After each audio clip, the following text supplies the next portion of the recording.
안녕하세요. 사연에 빠지다의 DJ 민영입니다. 오늘도 두 가지 사연 준비되어 있는데요. 첫 번째 사연 시작하기 전에 구독과 좋아요 잊지 마시고요. 그럼 오늘의 사연 바로 시작해 볼게요.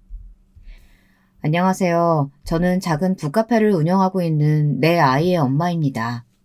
작년 제일 큰아이가 대학생이 되었고, 둘째가 공포의 고3, 그리고 막내들이 질풍노도의 정점이라는 중1입니다. 저를 만난 사람들은 그렇게 큰 아이가 있냐고 놀라시는 분들도 많으세요. 그도 그럴 것이 첫 애를 22살에 낳았거든요. 듣는 분들도 많이 놀라셨죠. 도대체 언제 결혼을 한 건가 싶은 생각도 드실 겁니다. 남편을 처음 만난 것은 대학에서였어요. 과 미팅에 나갔다가 당시 복학생이었던 남편을 만났죠. 말도 재미있게 잘하고 함께 있으면 웃는 일도 많았어요. 그 나이 연애가 그렇듯 결혼을 생각하고 만난 사이는 아니었어요. 그저 좋은 감정만 키우고 있었죠. 그러다 친구들끼리 여행을 같이 갔는데 거기서 그만 사고를 친 겁니다. 이렇게 말하면 처대가 섭섭할 수도 있겠네요. 하지만 당시에는 저희 가족들에게 큰 사고나 다름없었어요. 생각해보세요. 눈에 넣어도 아프지 않을 딸이 덜컥 임신을 했다는 이야기와 함께 결혼을 하겠다고 나서니 가족들이 얼마나 기가 찼겠습니까? 그것도 늦둥이 딸이 말입니다. 오빠랑 제가 7살 차이였거든요. 당연히 부모님과 오빠는 반대하고 나섰죠. 친정 아버지는 당장이라도 남편을 가만두지 않겠다고 난리가 났고, 오빠는 듣자마자 단호하게 아이를 지우라고 했어요. 저는 그래도 남편을 한 번은 좀 만나보라고 정말 좋은 사람이라고 이야기를 했어요. 가족들은 미심쩍은 얼굴을 하며 한 번은 집으로 데리고 오라고 하더라고요. 남편은 떨리는 마음으로 저를 따라 집으로 왔습니다. 남편은 입구에서부터 입을 떡하고 벌리더니 저더러 여기가 집이냐고 묻더라고요. 할아버지 때부터 살던 집이다 보니 겉에서 보기에는 규모가 좀 있었거든요. 남편이 집 안으로 들어오자마자 오빠와 부모님께서 기다리고 있었어요. 거기다 이모까지 오셔서는 흡사 네가 얼마나 잘났나 두고 보자 그런 눈빛으로 바라보고 있었죠. 얼굴이 화끈거리더라고요. 아무리 그래도 첫 인사를 온 사람을 그렇게 보다뇨. 아마 남편은 바늘방석에 앉아있는 기분이 아니었을까 싶어요.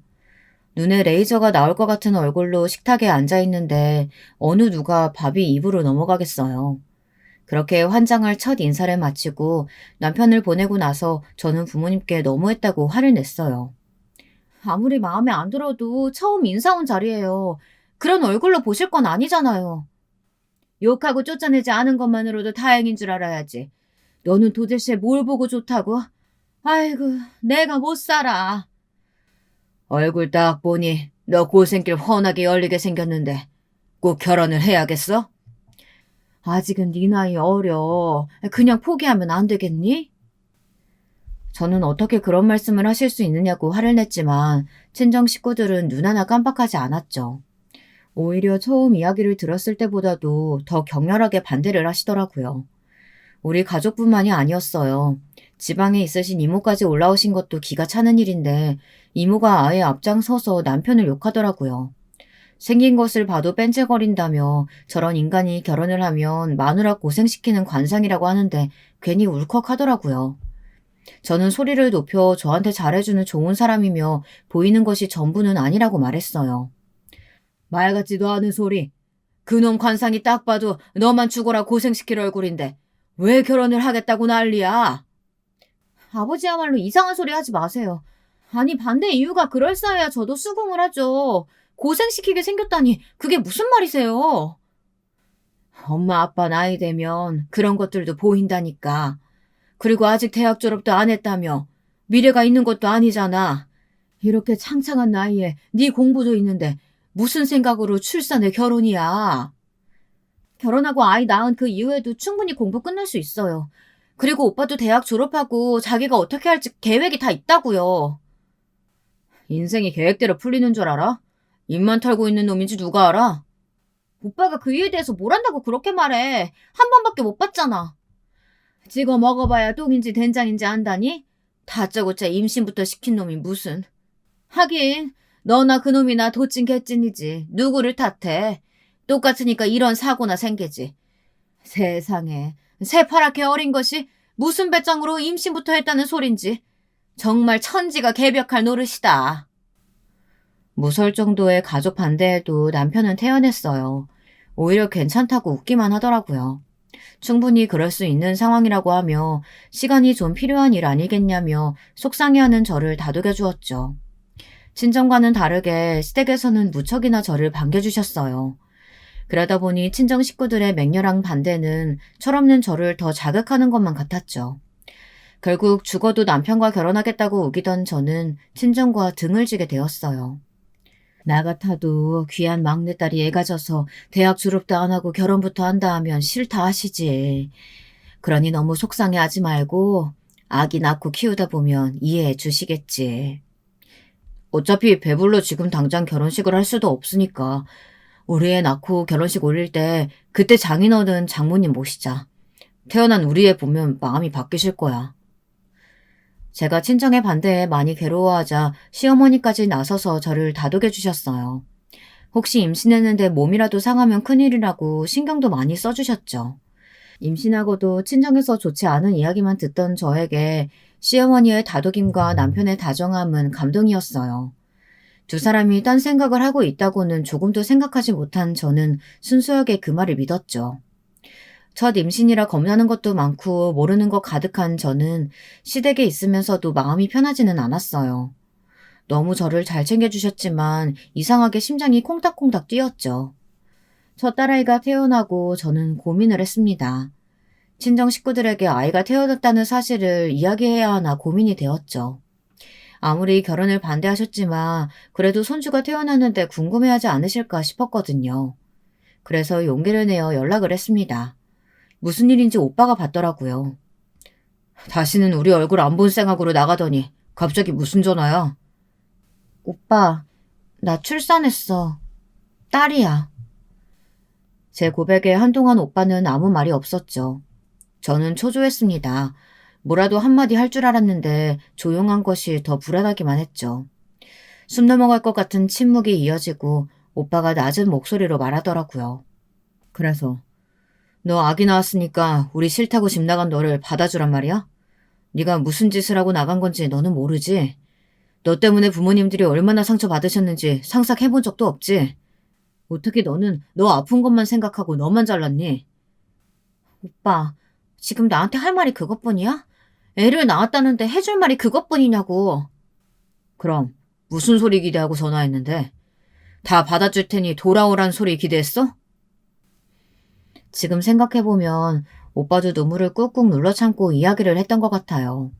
나중에 알았지만 제가 애를 낳았다는 말에 혼자서 얼마나 힘들고 고생했을까 싶은 생각이 들어 울컥했던 마음을 가라앉히려고 부단히도 노력을 했다고 하더라고요.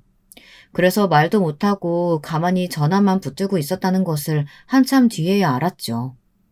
하지만 당시 전화기 너머로 듣고 있던 저는 너무도 냉담한 반응에 속상한 마음이 들었어요.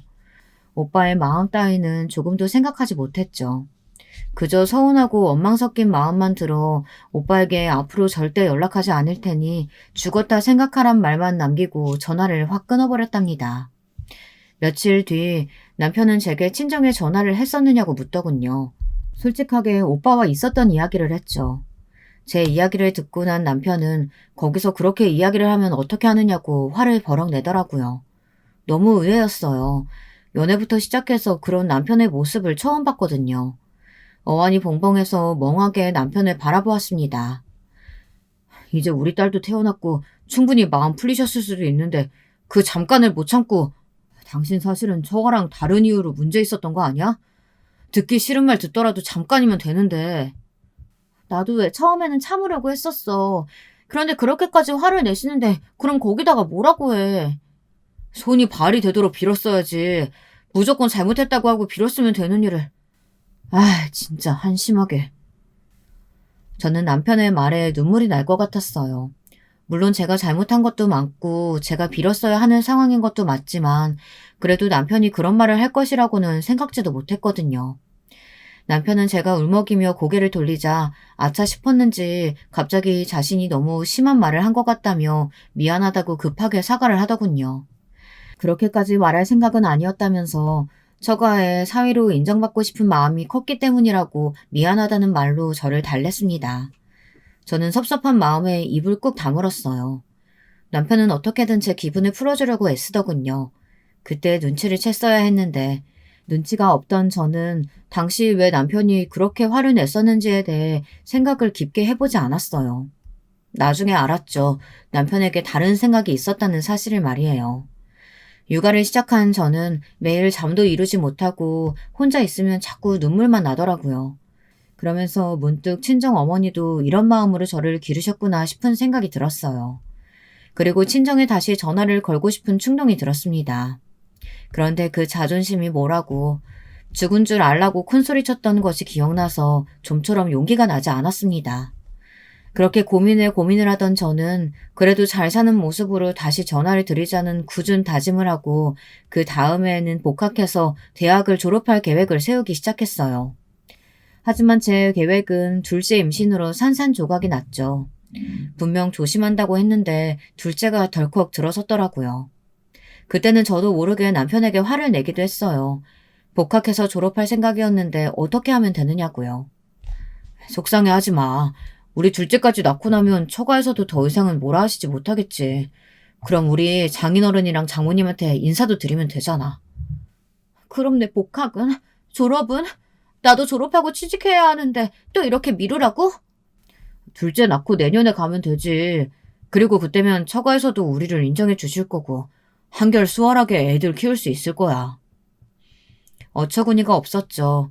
마치 남편의 이야기는 지금의 상황을 자신이 계획했다는 것처럼 들렸거든요.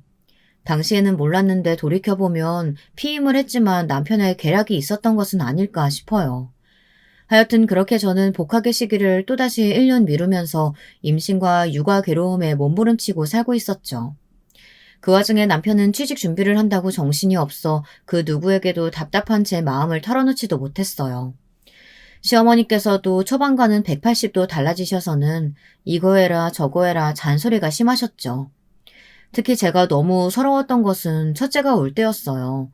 저는 배는 불러와서 무거워 움직이는 것도 힘들어 죽겠는데 애가 울 때마다 시어머니께서 도대체 어떻게 해서 애가 우느냐고 짜증을 내시더라고요.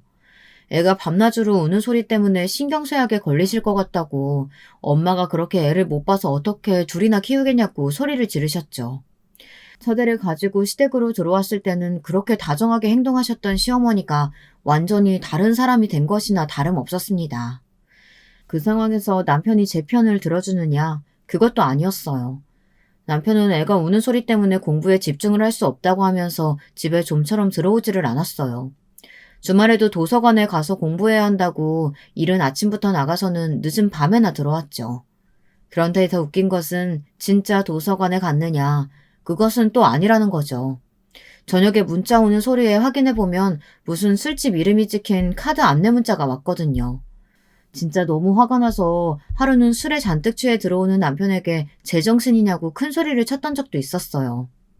그랬더니 듣고 계시던 시어머니께서 남자가 그럴 수도 있지 뭘 그렇게 따지느냐고 역으로 저를 혼내시는 바람에 그 뒤로는 말도 못했습니다. 둘째는 그래도 두 번째니 고생을 좀 덜하겠거니 생각했는데 전혀 아니더라고요. 오히려 어린아이 둘이다 보니 언제 어떻게 사고를 칠지 몰라 두 배로 힘이 더 들었던 것 같아요. 이렇게 하다가는 복학이나 할 수 있을까 걱정이 될 정도였습니다. 그런데 걱정은 그것만 있는 게 아니었어요.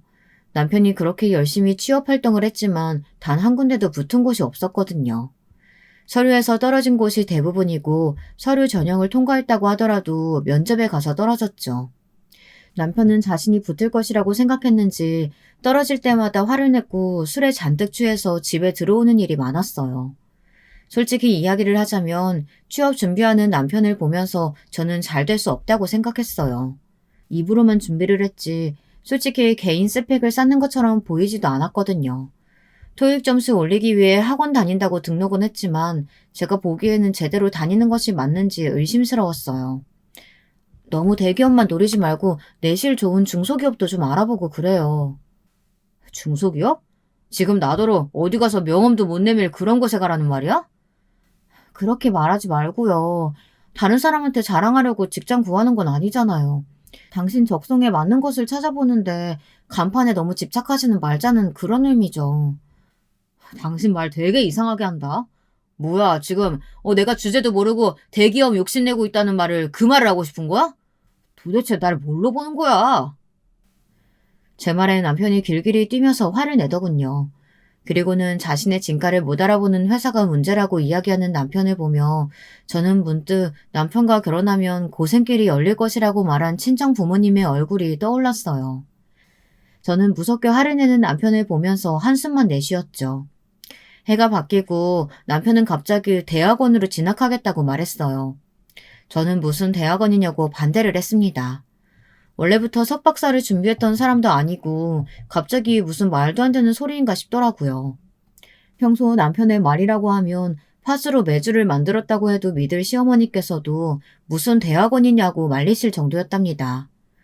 그래도 남편은 무조건 대학원을 가야겠다고 고집을 부렸어요. 순간 저는 이대로 가만히 있으면 제 복학에도 문제가 생길 것 같다는 생각이 들었죠. 아니나 다를까 제가 대학 복학을 해야 하는데 둘 다 학교를 다니는 것은 힘들지 않겠느냐는 말에 남편은 저더러 꼭 대학을 가야 하느냐고 하더라고요. 저는 화가 치밀어 올랐지만 최대한 침착하게 말했습니다. 우리 약속이 있었잖아요. 첫애 태어나고 나서 복학할 수 있도록 해준다고. 그러다 둘째가 생겼을 때 그때 당신이 저한테 뭐라고 했어요? 둘째까지만 낳고 대학으로 돌아가서 공부할 수 있도록 지원해준다면서요. 그때랑 사정이 다르잖아. 내가 아직 졸업도 못했는데 당신이 학교 다니면 학비는 어떻게 하라고. 내가 취업해서 자리를 잡아야지. 대학원 간다면서. 그럼 나더러 당신 대학원 졸업하고 취업할 때까지 기다리란 말이에요? 침착하게 대화를 이어가고 싶었던 저는 결국 소리를 높였어요. 그런데 그때였어요. 남편이 충격적인 이야기를 아무렇지 않게 꺼냈어요. 그럼 당신 친정에 연락해서 내 자리 하나라도 만들어주던가. 아버님 연줄 이용하면 내 자리 하나는 금방 만들 것 같은데. 이번 기회에 애들 데리고 가서 소개도 시켜주면서 내 이야기 좀 해봐. 뭐라고요? 지금 그게 말이 된다고 생각해요? 당신이랑 결혼한다고 친정이랑 등 돌린 지가 언젠데 지금 나더러 뭘 하라고요? 내가 둘째 낳을 때 말했잖아. 둘째까지 생기고 나면 처가에서도 아무 말씀 못 하신다고. 그러니까 가서 좀 빌어봐. 내가 취직을 해야 당신도 복학할 거 아니야. 뒤통수를 세게 맞은 기분이었어요. 친정 부모님은 여기저기 체인점이 있는 음식점을 운영하고 계셨거든요. 그 중에서는 꽤나 고급스러운 곳도 있어서 단골로 오시는 분들이 기업의 회장님이나 국회의원들도 있으셨고요. 지나가는 말로 남편에게 그런 이야기를 했던 적이 있었는데 그 이야기를 지금 할 것이라고는 전혀 생각지도 못했죠.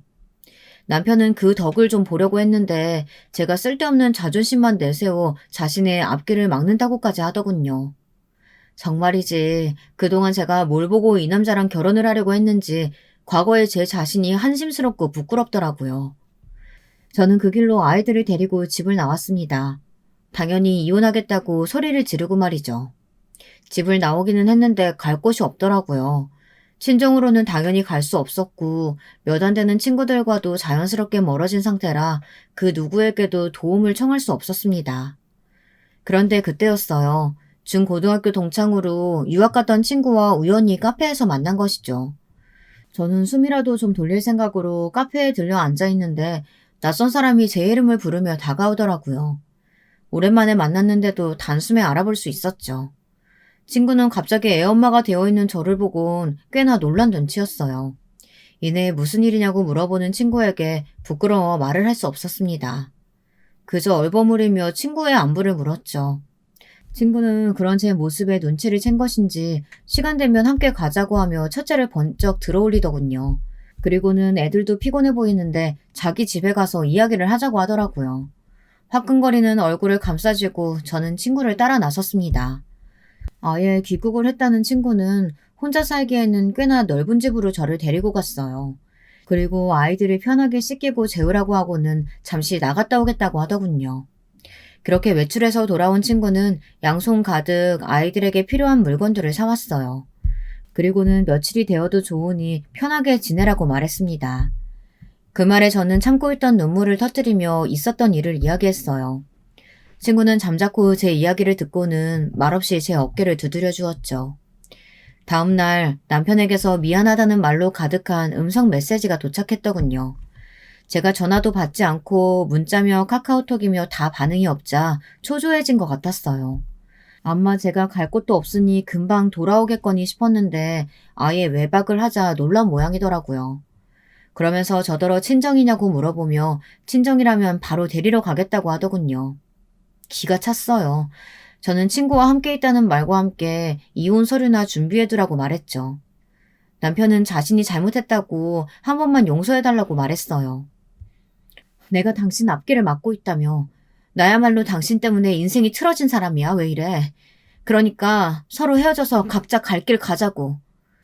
진짜 미안해. 내가 홧김에 실수했어. 내가 당신 하라는 대로 다 할게. 대학원 가지 말고 돈 벌어오라고 하면 돈 벌어 올게. 그러니까 어서 집으로 돌아와. 어머니도 당신 찾고 난리도 아니야. 어머니께 말씀드려. 나는 상관없으니까. 그리고 이혼 서류 쓰면서 애들 양육은 내가 할 테니까 양육권은 상상조차 하지 마. 저는 그렇게 말하고 전화를 끊었죠. 얼마 뒤 이번에는 시어머니께서 전화가 오셔서는 제가 무슨 힘이 있어서 애들을 키울 수 있느냐고 하시더니 아무리 남편이 잘못을 했다고 해도 어디 여자가 집을 나가느냐고 소리를 지르시더군요. 저는 이혼할 것이라고 다시 말씀드렸고 시어머니께서는 이혼을 하더라도 애들은 두고 가라고 하셨어요. 자기네 핏줄을 남에게 맡길 수는 없다고 말이죠. 정말이지 무슨 막장 드라마도 아니고 이 상황이 뭔가 싶었습니다.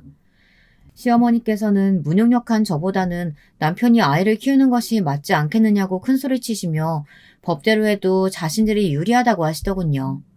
그러면서 지금도 늦지 않았으니 잘못했다고 하고 들어오면 모든 것을 용서해주겠다고 말하셨어요. 저는 남편과 알아서 정리할 테니 시어머니께서는 참견하지 마시라고 말하고는 전화를 끊어버렸죠. 정말 많은 생각을 했습니다. 시어머니의 무능력하다는 말이 제 심장을 찔렀죠. 확실히 제게는 남은 것이 아무것도 없었어요. 가진 돈도 얼마 남지 않은 상황이라 무엇 하나라도 시작할 수 있는 것이 없었죠. 애들을 뺏길 것 같은 공포가 머릿속에 가득했어요. 거기다 애들을 보고 있으니 괜히 이혼해서 애들을 아빠 없는 자식으로 만드는 것이 과연 옳은 일인가 고민이 되기도 했고요. 좋든 싫든 그래도 아빠인데 하고 말이죠.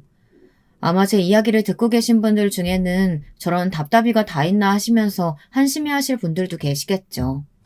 하지만 저는 그 문제가 이혼하겠다는 제 결심을 흔들고 있었답니다. 저의 이야기를 듣고 난 친구는 뜬금없이 남편에게 일자리를 소개시켜 주겠다고 말했어요. 갑자기 꺼낸 이야기에 저는 머릿속이 하얗게 변했죠. 친구는 남편이 일자리를 가지면 저와의 분란도 자연스럽게 소멸되고 그럼 제가 이혼에 대해 고민할 필요도 없지 않겠느냐고 하더군요. 그리고 진짜 이혼의 결심이 섰다면 대학 졸업해서 취직한 뒤에 해도 늦지 않는다고 말이죠. 지금 당장이 어렵다면 시간을 좀 벌라는 친구였어요. 저는 독특한 친구의 관점에 할 말을 잃었습니다. 하지만 이런 저와는 반대로 친구는 너무나도 평온하면서 확신에 찬 얼굴을 하고 있었죠.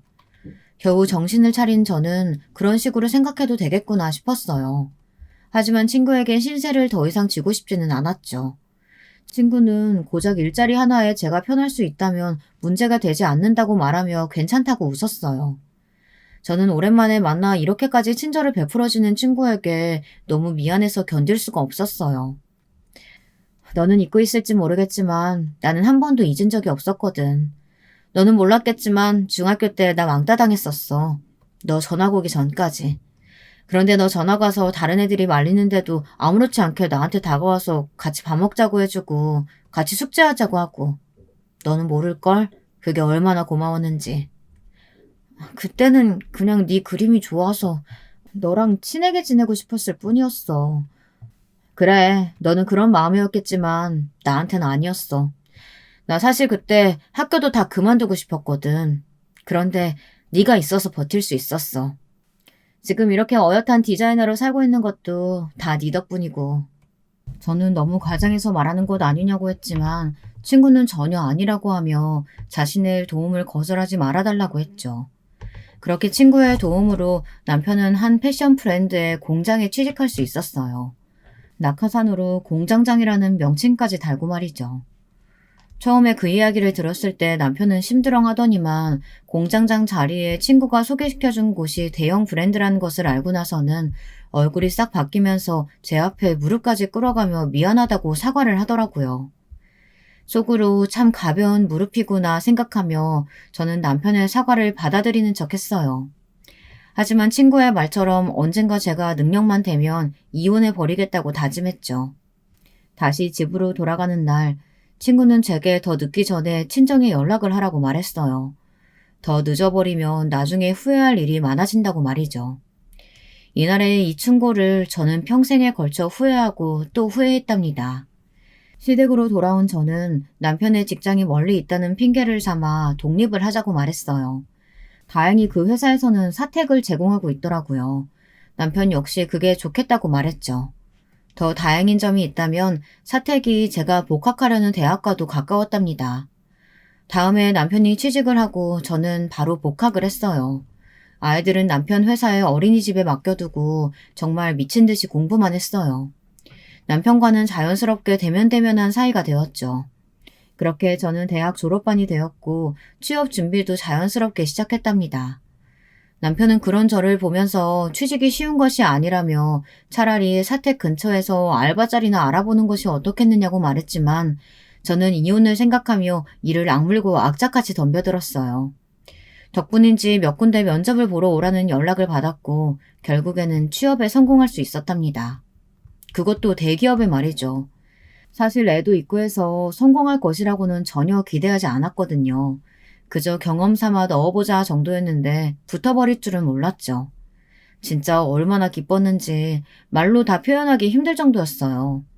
남편은 이런 제 소식에 처음에는 인상을 쓸 정도로 기분을 나빠하더니만 갑자기 축하한다고 말해주더라고요. 그리고는 일이 벌어진 것이죠. 남편이 축하 파티를 하자고 하더니 술이 좀 들어가면서 자연스럽게 관계를 가지게 된 것이죠. 사실 그동안 남편과의 관계를 의도적으로 피해왔었거든요.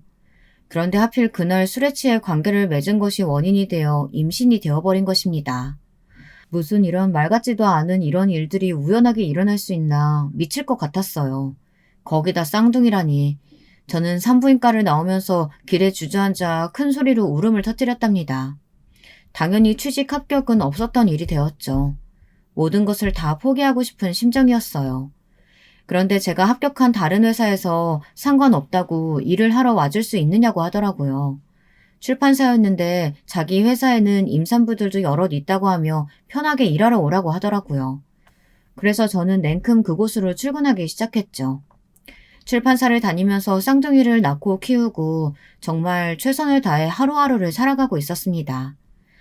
평화로운 일상이 이어지는 것 같았지만 사실 저희 가정은 금방이라도 깨질 것 같이 위험했어요.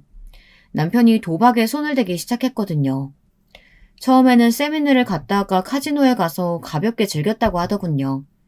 그런데 나중에는 친구들과 함께 정기적으로 카지노를 가기 시작하더니 나중에는 아예 월차니 연차까지 끌었으면서 도박장을 다니더라고요. 저 모르게 말이죠. 그런데 하루는 인상이 좋지 못한 두 남자가 출판사로 찾아와서 제게 돈을 갚으라고 하더라고요. 빌린 적도 없는 돈을 말이죠. 저는 무슨 말도 안 되는 소리를 하느냐며 돈을 빌린 적이 없다고 했더니 남편이 제 이름으로 사채를 썼다고 하더라고요. 정신이 혼미해지는 것 같았어요.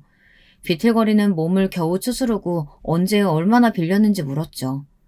도박장에서 빌린 돈이라 하면서 이자까지 포함해서 1,000만 원이라고 했습니다. 믿겨지시나요? 1,000만 원이요.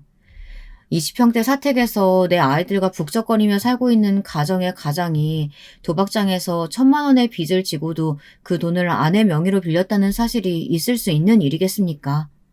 순간 저는 제가 잘못 들었다고 생각했어요. 하지만 몇 번을 확인해도 1,000만 원이었습니다. 저는 제가 빌린 돈이 아니라 갚을 수 없다고 말했지만 두 사람은 명의가 저로 되어 있는 이상 어쩔 수 없다고 하더군요. 그러면서 아무래도 전혀 모르는 눈치니 오늘은 이만 가보겠지만 다음에는 이렇게 정중하게 물러나지 않을 것이라고 경고도 하고요. 저는 두 사람이 가고 나서도 한참을 그 자리에 앉아 있었습니다. 그리고 진정이 되지 않는 손을 몇 번이나 만지작거리며 남편에게 전화를 걸었죠. 그런데 남편의 반응이 너무 소름 돋더라고요.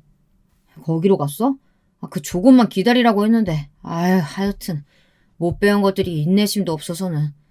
내가 알아서 해결할 테니까 당신은 걱정할 필요 없어. 당신이 무슨 재주로 그 많은 돈을 하루아침에 갚겠다는 말인데, 미쳤어요? 도박이라니, 우리 애들은 생각도 안 해요? 거참 시끄럽네. 이번에 주식 정리된 돈이 좀 들어왔으니까 걱정하지 말라고. 내일이면 다 갚을 수 있어. 남편의 입에서 주식이란 단어가 튀어나오는데 정말 미치겠더라고요. 저는 주식도 하고 있었느냐고 소리를 높였지만 남편은 여자가 어디서 남자 하는 일에 말을 하느냐며 그저 조용히 입만 닫고 있으라고 했죠. 기가 찼어요. 그래도 해결하겠다고 큰 소리치는 남편의 말을 믿고 기다리고 있었죠. 그런데 이틀 뒤 시어머니께 전화가 오더군요.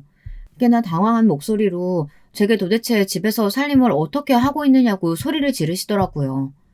제가 무슨 일이냐고 묻자 남편이 시어머니의 명의로 돈을 빌렸는데 갚지를 않아 사람들이 찾아왔다고 하시더군요. 저에게 찾아온 사람들과는 다른 사람인지 집에 들어와서는 겁을 잔뜩 주고 갔다고 하셨어요. 도대체 너는 뭐 하는 물건이냐? 아니 집에서 살림을 어떻게 했길래 남자가 밖에서 빚을 지게 만들어? 무슨 소리세요? 그 빚 다 어머님 아들이 도박하다가 생긴 빚인데요. 도박? 내 아들이 그런 거 할 리가 있겠어? 내가 모른다고 어디서 거짓말하고 있어? 너 나가 살기 시작하더니 아주 내 머리 꼭대기에 앉으려고 하는구나. 제가 이런 일로 어머니께 거짓말을 뭐하러 하겠어요. 제 회사에도 찾아왔었어요. 남편이 도박장에서 빚을 졌다고. 제 말에 시어머니께서는 한동안 말씀이 없으셨어요. 저는 이렇게는 남편과 못 살겠으니 이혼하겠다고 말했죠. 다른 것은 다 참아도 도박을 어떻게 참고 살겠냐고 말이죠. 그러면서 이제 저도 능력이 있으니 충분히 아이들을 데려가 키울 수 있다고 말하며 양육권을 가지고 겁줄 생각은 하지 마시라고 했답니다. 시어머니께서는 그럴 리 없다는 말만 되풀이하시더니 갑자기 헛소리를 하셨어요. 다 너 때문이잖아. 너 만나고 나서 되는 일이 없어. 네가 집에서 얼마나 못되게 굴었으면 밖으로 나가다녀. 우리 아들이 네가 얼마나 돈도 나면서 피를 말리면 도박에 손을 댔겠냐고. 뭐라고요? 어머니, 지금 진심으로 하시는 말씀은 아니죠? 사돈댁이 잘 사니까 나중에 다 덕보고 살 수 있다는 그 말에 내가 결혼을 허락하는 게 아니었는데. 아휴, 솔직히 대학생이 남자 따라 여행 갔으면 볼장 다 본 거 아니냐? 그런 내가 널 허락한 이유가 사돈댁 돈, 그거 하나였는데 친정에서 버림받더니만. 아휴, 내 아들 인생만 불쌍하지. 저는 시어머니의 말에 둔기로 머리를 맞은 것처럼 충격을 받았어요. 시어머니께서는 어떻게 되었든 당장 이 문제를 해결해서 다시는 자신의 집으로 사람들이 찾아오지 못하도록 하라고 하시며 전화를 끊으셨어요. 저는 이를 악물고 바로 짐을 쌌죠. 아직 독립하기 위해서는 돈을 더 모아야 했지만 준비해둔 이혼 서류와 양육권 포기 각서를 식탁에 올려두고는 바로 집을 나왔어요. 도박비 문제가 해결이 되기는 했는지 사채업자들이 회사에 찾아오는 일은 없더군요. 남편은 무슨 이혼이냐고 말도 안 된다고 했지만 저는 절대 같이 살 수 없다고 말하면서 이혼 서류에 도장 찍고 남남으로 지내자고 했죠. 남편은 차일피일 미루기만 할 뿐 확답을 주지 않았고요. 저는 몇 번이나 내용 증명을 보내며 당장 이혼에 동의하지 않으면 법정까지 가겠다고 했습니다. 애들 양육권만 넘겨주면 위자료도 다 필요 없다고 했고요. 위자료를 왜 포기하냐고 다그칠 수도 있으시겠지만 당시 제게는 이혼과 아이들 외에는 바라는 것이 아무것도 없었거든요. 결국 남편은 이혼에 동의했고 저희는 결혼한 지 13년 만에 이혼을 하게 되었답니다.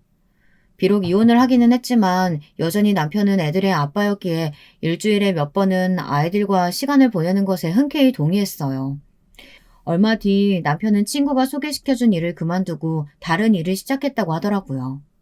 저는 그런가 보다 했죠. 이제 무슨 일을 하든 저하고 아무 상관도 없으니까요.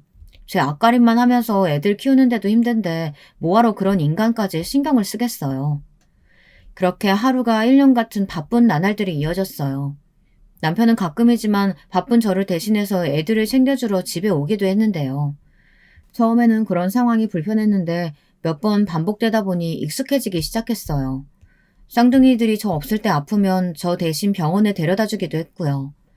그러다 보니 집에 드나드는 일이 늘었죠. 회사 동료는 그러다 다시 합치는 것은 아니냐고 했지만 저는 죽어도 그런 일은 없다고 단호하게 말했어요. 그럴 마음이 정말이지 눈꼽만큼도 없다고 말이죠. 아마 남편은 그런 마음이 있었던 것 같아요. 하루는 첫째랑 둘째가 묻더라고요. 엄마는 아빠랑 다시 합칠 생각 있으세요? 무슨 그런 말을 해, 갑자기. 누가 뭐라고 그래? 아니, 아빠가 전화하는 거 들었는데 아무래도 엄마가 자기 받아줄 것 같다고. 이대로만 가면 합치는 건 문제가 아니라고 하던데? 절대 그런 일은 없어. 아빠가 헛소리 하는 거야. 저는 어이가 없었지만 아이들에게 확실하게 말해주었어요. 이제 중학생이 되는 아이들을 붙들고 이런 말 하는 제가 어이가 없었지만 그래도 얼버무리고 싶지는 않았어요. 아이들에게 왜 남편과 이혼했는지에 대해서 이미 이야기를 해두었기 때문에 아이들은 이런 제 반응에 순순히 고개를 끄덕였답니다. 그날의 이야기를 아이들이 남편에게 했는지는 몰라도 한동안 남편은 얼굴을 보이지 않았어요. 몇 달이 지나고 나서야 다시 나타난 남편은 아무렇지 않게 전과 같이 행동했죠. 다만 집에 오는 일은 없었어요. 그렇게 7년이란 세월이 흘렀죠. 남편에 대한 원망도 어느 정도 희석되어 가고 있었어요. 아이들 문제가 항상 중간에 있다 보니 이제는 친구 같은 사이가 되었죠. 그러던 어느 날 사고가 터져버린 것이에요. 그날은 첫아이가 대학 합격 소식을 전해온 날이었어요. 첫아이는 판사가 꿈이라고 하며 정말 죽어라 공부했거든요. 덕분에 고려대 자유전공학부에 합격했죠. 그래서 가족들끼리 모여서 밥을 먹자고 했는데 그 자리에 남편도 초대를 했거든요. 남편도 딸아이의 대학 합격 소식에 꽤나 들뜬 모양이었어요. 기분 좋게 식사를 하고 난 다음 날이었죠.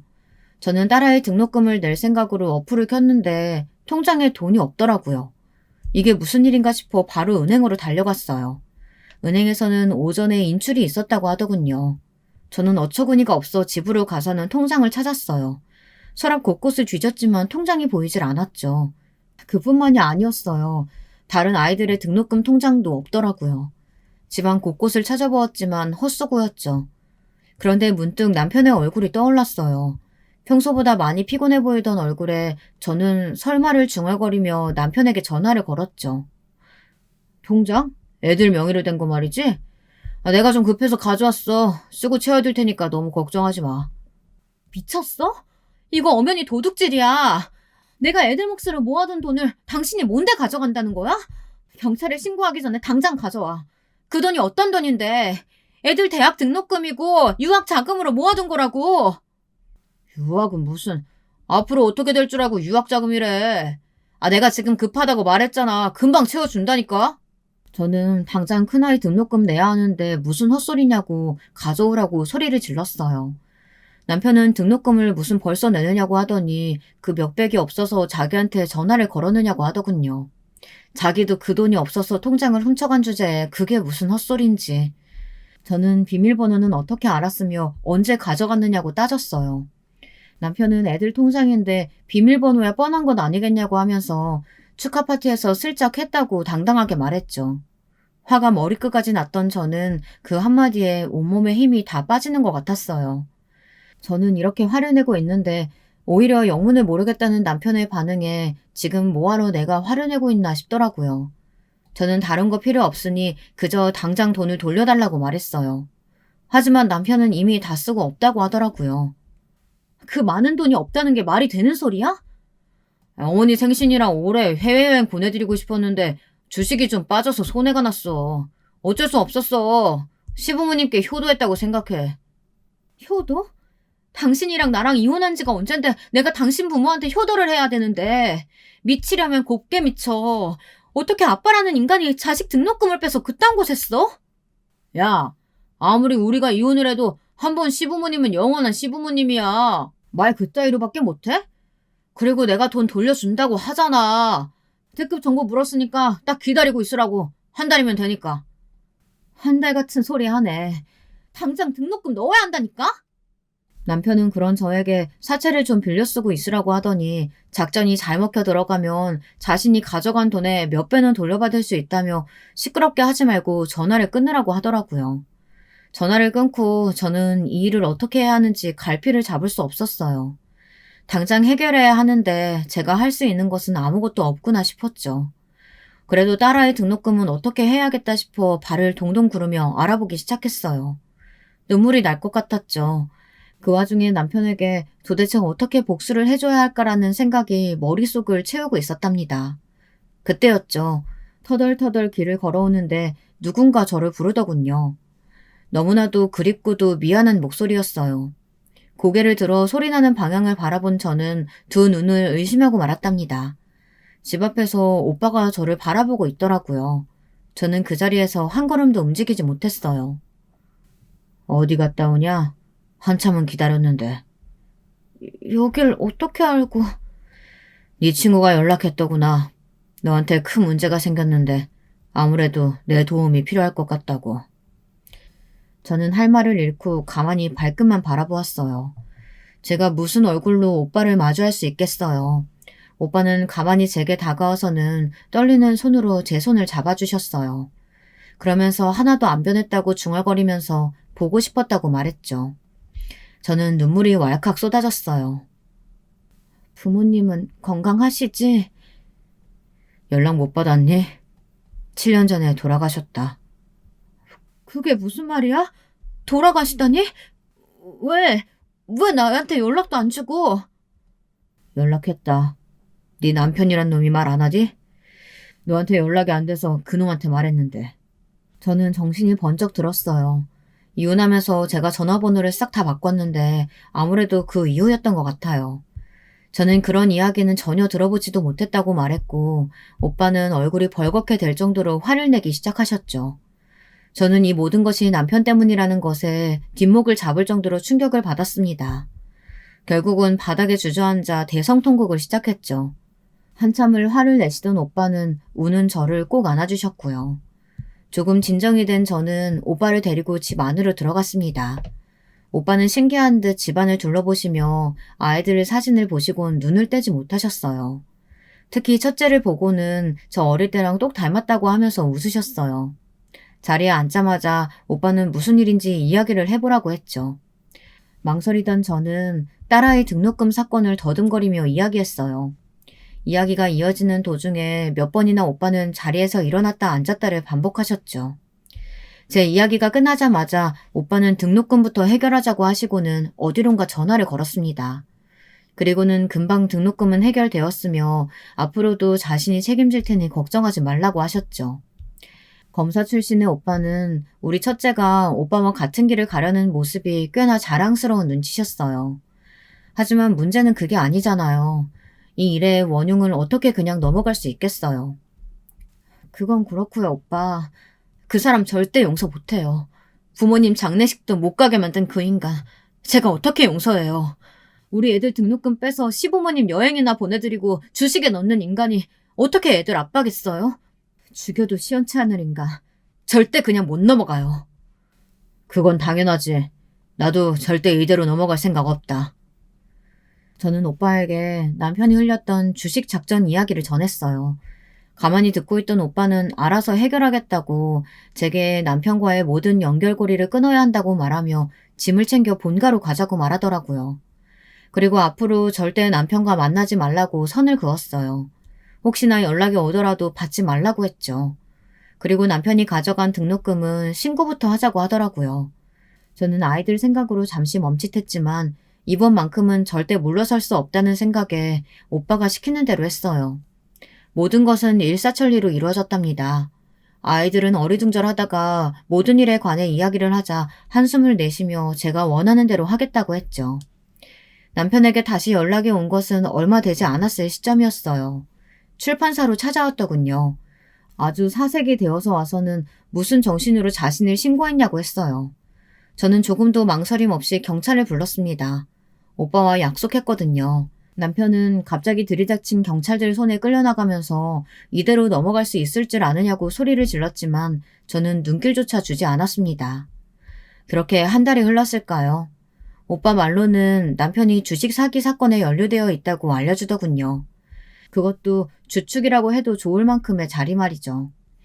오빠의 말에 의하면 규모가 커서 벌금으로 끝날 선이 아니라고 하더라고요. 저는 어떻게 되든 내 알바가 아니라는 생각에 그저 귓등으로 듣고 흘러버렸죠. 하지만 시어머니가 회사에 나타났을 때는 저도 더 이상은 참을 수 없었어요. 핏줄 그렇게 자랑하시더니만 손주들 등록금으로 여행 다녀오신 기분이 어떠신가요? 고작 그 이유로 내 아들 신고했어? 그 몇 푼 된다고? 너랑 엮여서 그 고생을 했는데 여행 한번 못 보내준단 말이냐? 고생은 제가 했죠. 그놈 만나서 제 인생이 얼마나 꼬였는데요. 그리고 제가 뭐라고 효도를 해요. 내가 당신들이랑 무슨 관계가 있다고. 시어머니께서는 정신이 나갔느냐고 소리를 지르셨지만 저는 눈 하나 깜짝하지 않았죠. 그리고는 경찰을 부르기 전에 자기 발로 나가라고 하고는 당당하게 등을 돌려 나왔답니다. 그 이후로 남편은 징역을 살게 되었어요. 시아버지께서는 충격으로 병원에 입원하셨다고 들었고요. 그것도 남편이 아주 절절하게 아이들에게 편지를 보내기에 알았죠. 편지는 아주 가관이었어요. 얼마나 아이들을 사랑하는지, 그리고 자신이 지금 곤란한 상황에 빠진 것이 다 저 때문이라는 설명과 함께 외삼촌에게 말해 자신을 꺼내달라는 부탁도 적혀 있더군요. 저도 어이가 없었지만 아이들도 마찬가지였나 보더라고요. 쌍둥이가 됐든 앞으로 자신들 인생에는 아빠라는 존재는 없다고 단호하게 말하며 답장조차 쓰지 않더라고요. 그 뒤로도 몇 번이고 연락이 더 오기는 했지만 아이들은 아예 반응조차 보이질 않았죠. 남편 일이 있고 나서 저는 출판사를 그만두고 북카페를 오픈했어요. 그러면서 공부하고 싶었던 것들을 다시 시도하기도 했죠. 비록 저의 청춘은 그놈 때문에 얼룩졌지만 그래도 사랑스러운 아이들을 만났고 그 덕분에 버티고 살아온 세월도 있으니까 더 이상은 후회하지 않으려고요. 끝까지 제 이야기 들어주셔서 정말 감사드립니다. 여러분, 두 번째 사연 시작하기 전에 좋아요, 구독 꼭 눌러주실 거죠? 그럼 두 번째 사연 바로 시작합니다. 지금 소개해드릴 사연은 경기도의 모처에서 거주하고 계신다는 여성 시청자분께서 보내주셨습니다. 안녕하세요. 제가 매일은 아니더라도 일주일에 4회 이상은 사연 영상을 꼭 시청하는 사람인데요. 얼마 전에 사연에 빠지다 어떤 사연 하나를 접하고 가슴이 먹먹해졌어요. 그 사연자분이 자기의 유년 시절을 덤덤하게 적어 내려가셨던데 원래 별 생각 없이 영상을 틀어놨었다가 어느새 완전히 빨려 들어가서 집중을 했었습니다. 사람 사는 모습들이 거기서 거기라는 생각이 들다가도 사람마다 정말 색다른 삶을 살아가는 게 인생이구나 하는 생각 또한 든다는 게 사연을 접하는 묘미 같아요. 저도 시간적 그리고 정신적 여유를 내서 제 사연을 적어보고자 하는 바람을 품고 있었다가 오늘 이렇게 노트북 앞에 앉았습니다. 들어주시는 분들이 재미있게 여겨주실지 어떨지는 모르겠으나 저는 사연을 적어보는 것 자체를 제 인생에서 시도해보는 다양한 도전 중 하나로 여기고 있습니다. 언제부턴가 금수저라는 표현이 널리 쓰이기 시작하더니 지금은 아예 보편화된 단어가 되었어요. 태어날 때부터 부유한 배경을 타고난 사람들을 입에 금수저 물고 태어났다고 표현한다죠. 부모 잘 만나는 게 최고의 능력이라고 여겨지는 게 요즘의 세태라고 합니다. 출발선부터 남들보다 앞서 있는 것만큼 인생을 살아가는데 유리하는 것은 없으니까요. 지금과는 사회현상을 다루는 모습이 살짝 달라서 그렇지 저 어렸을 때도 부의 척도로 급을 나누는 것은 있었습니다. 지금이 돈으로 계급을 나누는 현상이 아주 널리 퍼져 있는 일반적인 현상이라고 한다면 저 어렸을 때는 그게 널리 퍼져 있지는 않지만 그 계급 나누기가 이루어질 때는 아주 잔인하고 거침이 없었다는 게 특징이었죠. 공공연한 놀림의 대상이었으며 조롱과 멸시를 받기 십상이었습니다. 요즘은 학교에서 체벌이 없는 세상이잖아요. 학교에서 친구를 잘못 왕따시켰다가는 그게 기록으로 남아서 도리어 자기 미래를 말아먹을 수도 있는 것이 현재의 모습이죠. 그러나 저 어렸을 때는 체벌이란 너무나도 자연스러운 행위였어요. 선생님이나 동급생들이 가난하고 빽없는 아이를 놀려먹는 건 전혀 낯선 풍경이 아니었던 것 같네요. 제가 이렇게 말을 하는 것은 제가 바로 그 표적이 되어봤기 때문입니다. 부잣집에서 태어나 살아간다는 건 도대체 어떤 걸까? 무슨 기분일까? 이런 궁금증을 어린 나이에 품고 있었던 저는 가난하고 볼품없는 집안의 막내였습니다. 우리 집 막내, 너만 없었어도 먹일 입 하나는 줄었을 텐데. 막내는 낳을 생각이 없었건만 어쩌다가 생겨서 어쩌다가 태어났는지 아휴. 이런 무례하고 무식한 소리를 아무렇지 않게 하고 나셨던 분들이 바로 저희 부모님이셨습니다. 제가 태어나고 싶다고 두 분을 졸라서 세상에 태어난 것도 아니건만 저는 존재 자체로 왠지 죄인이 된 기분이었어요. 제가 기억하는 한 아주 오래전부터 저는 그런 느낌을 집에서 받아왔습니다. 제 위로는 언니가 2명이었죠. 저랑은 나이 차이가 꽤 났고 언니들끼리는 연년생이에요. 여기서 또 웃긴 게 둘째인 작은 언니가 아들일 거라고 출산 전에 아버지는 물론이고 다른 사람들이 다 그렇게 짐작했었대요. 그건 짐작이라기보다는 소망이었겠지만요. 첫째가 딸이니까 둘째는 당연히 아들이어야 마땅하다는 논리였습니다. 언니들이 연년생인 것은 제 생각에 그래서인 것 같아요. 아들을 기대했건만 첫째가 딸로 태어났으니 얼른 아들을 가지기 위해서 둘째 임신으로 이어졌던 것입니다. 저만의 추측이지만 언니들도 이렇게 생각을 하고 있던 것으로 봐서는 정황상 확실했네요. 이런 비람아가 둘째도 딸을 낳으면 뭐 어쩌라는 거야? 부모님을 뵐 면목이 없어. 나라고 딸을 낳고 싶어서 낳은 것도 아닌데 나도 아들을 낳고 싶었다고요. 뱃속에 있는 동안 이번엔 아들일 거라고 믿었건만 또 딸이 태어난 걸 그래서 나보고 어쩌라는 거예요? 도로 배에다가 집어넣을까? 에라이, 하여간 난 모르겠으니까 당신이 딸 2명 다 알아서 잘 키워보라고. 나는 딸만 2 가질 생각은 추호도 없이 가정을 꾸린 사람이니까 이 사태를 당신이 책임져야 할 거야. 작은 언니가 태어나고 나서 부모님이 그렇게나 자주 다투셨대요. 아버지께서는 걸핏하면 집을 나가겠다며 협박조로 으름장을 놓으셨죠. 저희 큰언니는 불운하게 집안을 잘못 타고난 사람이에요. 왜냐하면 타고난 머리 자체가 좋거든요. 그래서 기억력도 상당히 뛰어납니다. 가난한 데다가 무식하기까지 한 집안에서 태어나지만 않았어도 공부 쪽으로 성공했을지도 모르죠. 아무튼 이런 큰언니가 직접 보고 들었던 것을 기억하고 저한테 전해준 것들이니 부모님께서 작은 언니가 아들이 아니라 딸이라는 사실, 그거 하나 때문에 몇 년이고 지독히도 싸워대셨다는 것은 틀림없는 사실입니다. 작은 언니는 솔직히 말해서 성격이 글러먹었어요. 속된 말로 성격이 정말 지랄 맞습니다. 저는 그래서 어릴 적부터 작은 언니를 굉장히 무서워하면서도 동시에 싫어했는데 부모님께서 작은 언니를 두고 설왕설래를 해가시며 자주 싸우셨다는 비화를 나중에 알고서는 그때부터는 작은 언니를 덜 싫어하게 됐었죠. 모르긴 몰라도 부모님의 그 무례하기 짝이 없는 언사가 작은 언니의 성격을 더럽힌 게 분명해 보였거든요. 그런 환경에 놓이지만 않았다면 그놈의 너는 왜 딸로 태어났냐, 아들이길 바랐는데 라는 말만 지겹게 듣지만 않았다면 작은 언니는 제법 착하고 괜찮은 사람으로 자라났을지도 모를 일입니다. 작은 언니가 다 크고 나서 어느 날 술주정을 실컷 하고 계셨던 아버지한테 그랬어요. 술 좀 그만 쳐드세요. 가뜩이나 막 떼어 먹으신 분이 술까지 그렇게 드셔서 뇌세포가 남아나질 않게 되면 어떡해요? 자식들은 그런 부친 따위 부양할 능력 없으니까 알아서 정도껏 망가지시죠. 너 지금 뭐라고 짓거렸어? 계집애 주제에 나이만 차서는 쓸데없이 혓바닥만 길어졌구나. 네가 아들로 태어났어야 했는데 그때 하필 딸로 태어나는 바람에 우리 집안에 마가 꼈어. 너는 항상 주변을 부정타게 만든다고. 이 쓸모없는 계집딸 같으니. 아버지는 참 개소리를 다채롭게 하시는 재주가 있으세요. 제가 왜 아들이 아니라 딸로 태어났냐고요? 그건 바로 아버지 때문이죠. 자식의 성별을 결정짓는 것은 남자 쪽이니까요. 그런데도 옛날부터 엄마를 그렇게나 원망하면서 구박해대셨죠? 하여간에 무식해도 그렇게까지 무식할 수가 있나?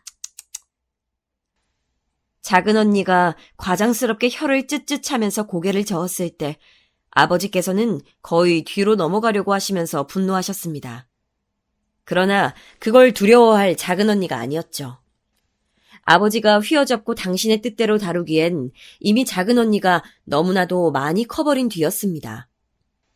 작은 언니가 자식 성별을 결정짓는 요소를 아버지 앞에서 터뜨린 이후에 웃기게도 집안에 변화가 일어났었던 것 같아요. 우선 엄마가 새삼 당당해지셔선 고개를 빳빳하게 쳐들고 다니신 게 있었네요. 그때까진 엄마는 당신의 탓으로 딸만 줄줄이 셋 낳았다고 생각하고 계셨거든요. 그런데 그게 아니었단 걸 알게 되신 이후로 어딘가 격양돼 보이셨죠. 저는 다 커서 그런 지식까지 습득한 작은 언니가 대단해 보였습니다. 고등학교도 간신히 나온 주제에 그런 건 어떻게 알고 있나 싶었네요.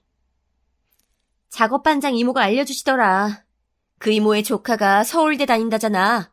엘리트가 알려준 정보니까 정확하겠지. 아, 그랬구나. 아무튼 언니 대단하다. 아버지 앞에서 기죽지 않고 할 말 다 아는 사람은 언니뿐이야. 친척들이 혹시 아버지 무서워한다고 생각하는 건 아니지? 야, 똥이 무서워서 피하냐? 더러워서 피하지. 전부 다 못 배우고 가난한 사람들밖에 없는 양가 집안이지만 그럼에도 그 안에서 가장 질이 나쁜 사람이 누구다? 바로 우리 아버지다.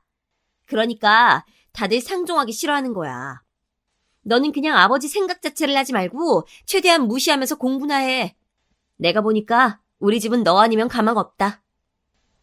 그런데 언니, 나는 그래봤자 성적이 늘 반에서 중간밖에 안 가는데. 바닥을 기는 것도 아니고 중간이면 해볼만 하지. 너 쓸데없는 데 관심 갖지 말고 무조건 공부나 해. 알았어? 언니들은 공부와 담을 쌓고 살았으면서 왜 저한테만 공부를 강요했던 것인지 그때는 미처 알지 못했었죠. 큰언니는 머리가 제법 좋았고 공부도 꽤 했었지만 집안의 형편이 너무나도 안 좋았기에 일찌감치 대학의 꿈은 접어두었으며 무작정 돈을 벌기 위해 사회생활에 뛰어들었다는 사실을요. 그리고 어렸을 때부터 안 들어도 될 모진 소리를 다 들어가며 커버린 작은 언니는 공부에 온전히 집중할 성정도 아니었고 역시나 큰언니처럼 마찬가지로 가난한 집구석의 환멸을 느끼고 있었기 때문에 무조건 돈을 줬고자 하였습니다. 그랬던 언니들은 막둥이인 저를 보면서 너만은 다르게 살길이라는 소망을 품어주었죠. 지금 생각해보면 정말 고마운 것이었는데 당시에는 그런 깊은 뜻을 몰랐었다는 게 천추의 한입니다. 제가 태어났을 때 이미 언니들은 학교를 다니고 있었어요. 언니들이 저를 업어 키우다시피 하였습니다. 뒤늦게 가진 자식이 또 딸인데다가 가난을 헤쳐갈 방도 따위는 보이지 않는 상황이었던 탓에 부모님께서는 저의 탄생을 반기지 않아 하셨어요. 언니들이 없었다면 저는 영양실조를 앓는 아이가 되었을 것입니다. 처음에 부모님으로부터 너는 굳이 안 태어났어도 됐다. 괜히 태어나는 바람에 서로한테 좋지 않은 상황이 됐네. 이런 소리를 들었을 때는 충격이 컸고 엄청난 상처가 되었지만 나중에는 면역이 되었습니다. 저만 그런 소리를 듣고 자란 것이었다면 또 모르겠으나 언니들이 산증인으로서 우리 부모님은 그냥 원래 그러신 분들이다라고 말을 해주니까 안심이 되었던 것이죠. 아버지는 원래 중졸로 알고 있었으나 나중에 정확히 알고 보니까 초졸이셨습니다. 당시에는 국민학교였죠. 그리고 엄마가 중졸이셨습니다. 두 분 다 가난한 집안에서 태어나 자라셨으며 그냥 흘러가는 대로 살다가 서로를 만나서 살림을 차렸고 저희 세 자매를 낳으신 게 전부였습니다. 아버지께서는 일용직 현장을 전전하셨고 그 일이 정기적인 게 아니다 보니까 어느 때는 며칠을 집에 오시지도 않은 채 어디 먼 작업장에서 일을 하셨으며 또 어느 때는 일이 없어서 내도록 집에만 몇 날 며칠이고 그냥 계셨어요. 가난한 집구석이 넓을 리가 없었죠. 그래서 아버지께서 집에 계시는 내내 자연스레 눈치가 보였고 숨이 막혔습니다. 엄마는 작은 공장에 나가서 일을 하셨고요. 원래는 무슨 생산 라인에서 일을 하셨던 것으로 아는데 어쩌다 보니까 공장의 식당에서 일을 하는 것으로 옮겨가셨어요. 일은 무지하게 많았고 엄청나게 힘들었는데 돈은 쥐꼬리만하게 주는 것이 바로 그 공장의 식당 일이었다고 엄마가 훗날 여러 차례 곱씹으셨다고 합니다. 이것도 큰언니가 전해준 이야기예요. 돈을 얼마나 조금 받고 계셨는지는 당시에 저는 알지 못하였으나 엄마가 남은 반찬 같은 걸 종종 싸우셨기에 그걸 기다렸다가 먹었던 추억이라면 많이 쌓은 바였어요. 식어 빠진 반찬도 얼마나 맛있게 느껴졌는지 모릅니다. 집에 있는 반찬이라곤 늘 거기서 거기였거든요. 마른 반찬 두어 가지와 김치뿐이었죠. 그런 집이었으니 엄마가 적은 양이라도 공장 식당에서 반찬을 가져오시면 그저 여러 가지 맛을 볼 수 있다는 것만으로도 즐거웠던 기억이 납니다. 가난한 집들이 모여 살았던 동네였는데 전부 다 각자의 집이 좁게 느껴졌기에 아이들끼리 꼭 밖으로 나와서 어울려 놀았어요. 그랬다가 잘 사는 아파트 단지 근처로 가면 거기 사는 애들이 저희 무리를 손가락질하면서 거지들 온다, 병균 옮는다 이런 식으로 외쳐댔었죠. 자기들 딴에는 그것도 재밌는 놀이랍시고 그랬던 것일 거예요. 하지만 진짜로 거지마냥 가난했던 입장에서는 슬픈 일이었죠. 집에서는 할 수 있는 게 아무것도 없었기 때문에 밖을 하염없이 전전하면서 놀았던 기억이 나요. 남들 다 가보는 1년에 한 번 자기 생일에라도 가본다는 놀이공원을 저는 가본 적이 없었습니다. 학교에서 단체로 놀이공원에 갔을 때 그때가 제 인생 처음 경험하는 놀이공원이었죠. 가난은 자라나는 아이의 세상을 좁게 만든다는 걸 아시나요? 경험의 폭이 좁기도 하거니와 가난에 허덕이게 되면 당장의 의식주에만 집착하게 되기 때문에 다른 그림의 미래는 그리지 않게 됩니다. 내가 뭘 잘하고 뭘 하고 싶어 하는지 이런 것에 초점을 맞추지 않고 무작정 현재의 가난에만 초점을 맞추게 되죠. 이 가난에 순응할 것인가, 타협할 것인가, 저항할 것인가 이런 선택지만 두고 자라나게 되니까 애초에 부족함 없는 환경을 타고난 애들이랑은 세상을 바라보는 시각 자체가 다를 수밖에 없었던 거예요. 저는 그 사실을 성인이 되고 나서야 깨달았는데 저의 유년 시절이 너무나도 가엽게 느껴졌더랍니다. 내가 만약에 결혼을 하게 되고 또 자식을 낳게 된다면 그런 가난만은 물려주지 말아야지. 자신이 없다면 결혼을 하지 말아야겠다. 그런 다짐을 했을 때 제가 딱 20살이었어요. 가난하더라도 가족끼리 화목하고 행복하다면 그곳으로 돈이 줄 수 없는 충족감일 테지만 저희 집은 딱히 그렇지 못했다는 게 관건인 것 같아요. 언니들은 나쁘지 않았으나 딱 그 정도였어요. 저에게 살가운 존재들은 아니었고 자기들도 가난을 헤쳐나가며 살아남기에 바빴기 때문에 저를 봐줄 여력 따위는 없었다고 봐야 맞을 것입니다. 게다가 언니들은 부모님의 저급한 행태를 저보다 훨씬 더 이르게 더 많이 접해온 사람들이었기 때문에 도무지 이 가정에 마음을 쏟지 못했죠. 저는 알 수 있었어요. 언니들이 항상 이놈의 집구석을 하루빨리 뜨고 싶다는 열망으로 눈빛을 이글거리고 있었다는 사실을 말이죠. 아버지는 책임감이라든지 건실함과는 거리가 아주 먼 분이셨고 엄마는 당신의 안위만 살피시기에도 벅찬 분이셨습니다. 저희 집에는 여유라는 게 없었어요. 그게 물질적인 것을 가리키든 정신적인 것을 가리키든 간에 말이죠.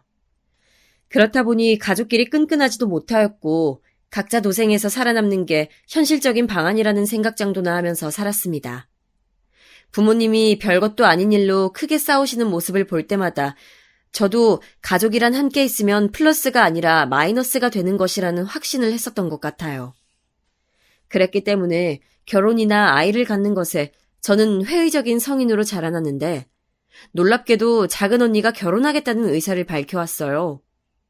20대 중반의 나이가 아무리 여자라지만 결혼하기에는 조금 이른 건 아닐까 하는 생각이 들었지만 작은 언니의 뜻이 확고했습니다. 자기의 지랄맞은 성격을 받아주는 남자를 드디어 찾았는데 이 남자가 아니면 결혼을 못할 것만 같아서 놓칠 수 없다고 하더라고요.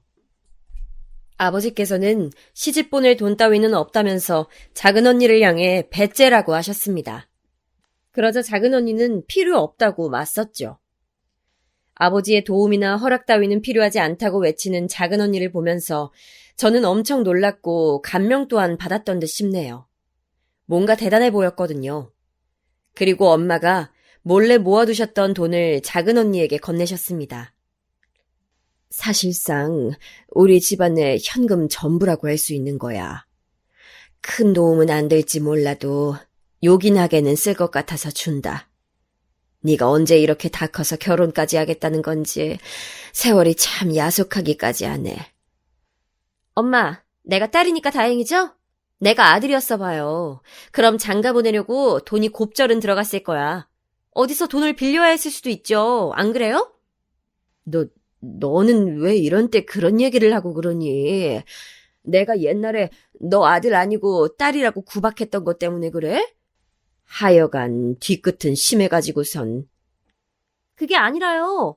나는 지금 엄마 마음이 편해지시라고 일부러 이러는 건데? 엄마가 괜히 나한테 캥기는 거 있어서 순순히 전 재산 내놓으시는 거 내가 모를 줄 알고? 다 알죠? 엄마는 사실 속으로는 작은 언니한테 미안한 부분들이 되게 많았었나 봐요.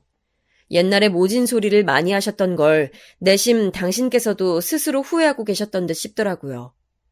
작은 언니가 너스레를 떠니까 엄마는 민망해하면서 화제를 돌렸지만 그런 기색이란 걸 알아차릴 수 있었습니다. 그럼 혹시 엄마가 나한테도 미안해하고 있을까? 나한테 태어나지 않았어도 좋았을 뻔했다고 그런 말들을 하셨던 것도 후회하고 있을까? 어쩌면 엄마가 나한테 사과하고 싶으실지도 몰라. 저는 작은 언니가 결혼할 때 생전 처음으로 끈끈한 가족애 같은 걸 실감해봤어요. 자라면서 지독한 가난 때문에 당한 수모가 안팎으로 많았었는데 그래서 엄마와도 사이가 대면대면한 모녀지간이었거든요. 그렇지만 엄마가 과거를 후회하고 계신다면 저는 기꺼이 그 마음에 응답하고 싶다는 생각이 들었습니다. 가족은 자주 안 부딪힐수록 좋고 말을 안 섞을수록 사이가 좋다는 확신을 가지고 살아온 제가 사고방식을 조금 달리하게 된 순간이었지요. 작은 언니는 저희 집보다 경제적인 수준이 약간 나은 집안에 시집을 갔습니다. 작은 형부는 공장에 다니고 계신 분이었는데 알고 보니까 그 공장이 작은 형부의 먼 친척 어르신 것이었어요. 나름의 빽이 있었다고 봐야겠죠. 작은 언니보다 4살이 많았으나 거의 동갑처럼 보였어요. 외모뿐만 아니라 행동하는 것도 그랬습니다. 작은 언니한테 거의 쩔쩔매고 끌려가는 작은 형부의 면모를 보면서 사람 인연이라는 게 반드시 존재하나 보다 이런 느낌을 받았더랬죠. 작은 언니의 말 맞다나 작은 형부 같은 사람이 아니면 그 다혈질 성격을 받아줄 남자는 거의 없을 것 같았거든요. 작은 언니가 무사히 결혼 생활을 시작한 이후 저는 엄마와 태어나서 처음으로 깊은 주제의 대화를 나눴습니다. 과거에 있었던 일들, 서로의 가슴에 비수를 꽂는 말을 했었던 사건이며 각종의 것들을 다 끄집어내서 엄마와 오랜 대화를 나누어 봤어요. 마주보고 앉아서 가족 얘기를 하는 것은 그때가 정말이지 처음이었습니다. 그만큼 소통이 단절되어 살아온 관계였었거든요. 사실은 가난보다도 힘들었던 것은 부모님이 나란 존재를 반겨주고 있지 않다는 걸 알게 되었다는 것이었죠. 제가 그렇게 털어놓았을 때 엄마가 우셨어요. 그리고는 저에게 미안하다고 하셨죠. 저는 제가 평생을 이 순간을 기다리면서 살아왔다는 걸 알게 되었습니다. 왜냐하면 엄마의 눈물을 보고 엄마의 사과를 받은 순간 제 모든 과거의 순간이 어둡고 침침했던 흑백에서 선명한 컬러로 전환이 되더라고요. 저도 엉엉 울면서 엄마를 무시하며 못되게 굴었던 순간들의 저를 털어놓으며 정식으로 사과를 드렸습니다. 입 밖으로 꺼내고 나니까 왜 그렇게 후련하던지요. 엄마와 편안한 모녀 관계가 된 이후에 그 변화에 참여한 것은 큰언니였어요. 똑똑했기 때문에 그만큼 서러움도 많이 끌어안고 살아야만 했던 사람이 바로 큰언니였습니다. 엄마는 용기를 내어 큰언니에게 먼저 손을 내미셨고 그것이 진심 어린 마음이라는 것을 안 큰언니도 그 손을 맞잡아 주었어요. 결혼한 작은 언니는 자기 짝을 만나서인지 형편이 넉넉하거나 말거나 상관없이 잘 지내더라고요. 그토록 가난을 벗어나고 싶어 했던 사람이 바로 작은 언니였건만 그런 야망도 접어두고 결혼할 정도라면 작은 형부가 진심으로 마음에 들었던 것 같아요. 그 모습을 보면서 저도 결혼이란 것에 호기심을 가지게 되었던 듯 싶습니다. 엄마, 큰언니, 저 이렇게 모녀들끼리는 점차 잘 지내게 됐어요. 좋은 현상이었지만 이 모습을 달갑지 않게 바라보는 시선도 있었습니다. 바로 저희 아버지셨죠. 놀고들 자빠졌다. 세상 천지에 뭐 좋은 일이 하나라도 있다고 그렇게들 태평하게 입고 난리야. 하여간 볼썽사나운 여자들 같으니라고. 죄다 부정타는 기운들을 끌고 다닌다고. 에라이 재수없는 여자들. 저희 세 모녀를 두고 아버지께서는 그렇게 말씀하셨지만 정작 재수가 없으신 분은 공교롭게도 아버지셨답니다. 제가 22살 때였어요. 아버지께서는 술독에 빠져 사셨고 그 아무도 말릴 수 없는 존재였는데 어느 날 취기가 잔뜩 오른 상태에서 어떤 사람과 시비가 붙으셨던 것입니다. 그냥 지나가던 행인이었다는데 아버지께서 먼저 시비를 거신 건지 어쩐 건지는 솔직히 진위 여부를 몰라요. 아무튼 그 사람과 크게 시비가 붙어서 주먹 다짐이 오갔는데 평생에 가난하였고 궁핍함에 시달렸으며 나이가 들수록 고주망태가 되어가신 분이 체격이 좋으면 얼마나 좋았고 싸움을 잘하면 얼마나 잘했겠나요. 평소에는 항상 돈 없다는 말을 입에 달고 사시면서 병원 근처에는 얼씬도 안 하는 분이셨으나 크게 다치시는 바람에 별 수 없이 병원 신세를 지게 되셨습니다. 그때 놀라운 일이 벌어졌어요. 저희 아버지께서 아프다고 말씀하시는 걸 듣던 어느 간호사분께서 문득 뭔가 이상하다는 느낌을 받으셨다고 합니다. 그래서 혼자 생각만 하시다가 아버지의 퇴원을 하루 앞둔 날에 엄마랑 저한테 다가오셔서 말씀을 해주셨던 거예요. 웬만하면 정밀검사를 따로 받아보시는 게 어떻겠냐고 말이죠. 아버지께서 하도 돈이 없다고 먹고 죽을래도 돈은 없다고 하시면서 병원 놈들은 전부 돈독이 오른 도둑놈들이라고 하시면서 추가 검사를 안 받으신 상태였거든요. 그냥 눈에 보이는 상처들을 치료하고 소독하고 입원하면서 잠시 심신을 달랜 정도였죠. 그런데 그 병실 담당 간호사분께서 그렇게 말씀하시니까 엄마는 덜컥 겁이 나셨던 것입니다. 평생을 아버지로부터 시달려 오신 분이었으나 결코 모질어지실 수가 없었나 봐요. 빚을 내서라도 아버지의 정밀검사를 해드려야겠다고 엄마는 그렇게 말씀하셨고 저는 따를 수밖에 없었네요. 아버지를 설득해서 간신히 각종 검사를 받았는데 정말 놀랍게도 아버지의 건강 상태가 몹시 안 좋다는 사실이 밝혀졌습니다. 어느 정도였냐고 하면 진료실의 의사가 말하기를 큰 병원에 가보셔야겠다고 단적으로 권장을 할 정도였습니다. 심각하단 얘기였죠. 그 길로 검사 결과를 가지고 대학병원을 갔어요. 이렇게 큰 병원에서는 돈이 얼마나 들지 하는 걱정이 앞섰던 것은 사실이네요. 부끄럽지만 그랬습니다. 하지만 그런 감상은 아버지가 받으신 시한부 선고 앞에서 모두 사그러들었습니다. 내가 가망이 없는 상태라고? 그럴 리가 없어. 내가 이럴 줄 알았지. 이 돈독에 오른 놈들, 순 돌팔이 놈들. 그렇게 말하고 돈을 뜯어갈 셈이겠지. 내가 그 수를 못 읽었을 줄 알고 가망이 없다고 말해놓고서는 값비싼 치료 방식을 내밀 거란 거 내가 다 알고 있어. 아버지께서는 코웃음을 치셨지만 그런다고 해서 현실이 바뀌는 것은 아니었습니다. 의료진이 사뭇 진지한 얼굴로 사안을 직접 전달하러 아버지를 찾았을 때 그제서야 아버지께서는 상황을 인지하시고 표정을 바꾸셨지요. 저는 태어나서 그렇게 절망에 빠진 아버지의 표정을 그때 처음 보았습니다. 아버지께서는 아무렇게나 사신 분이셨으나 삶에 대한 애착만큼은 강한 분이셨어요. 그 사실을 당신의 마지막 시간을 보내고 계셨던 아버지를 지켜보면서 깨달을 수 있었죠. 더 살고 싶어 하셨습니다. 이렇듯 허망하게 생을 마감할 수는 없다며 몸부림을 치셨습니다. 그러나 그럴수록 얼마 남지 않은 여명이 아버지의 숨통을 조여왔어요. 이렇게 죽을 줄 알았다면, 이때까지만 살 줄 알았다면 내가 그렇게 살진 않았을 텐데.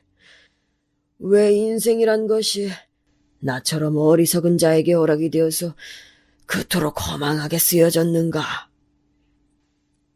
아버지께서 공허한 눈빛으로 병실의 천장을 바라보며 그렇게 중얼거리셨을 때 저는 그 곁에 있었습니다.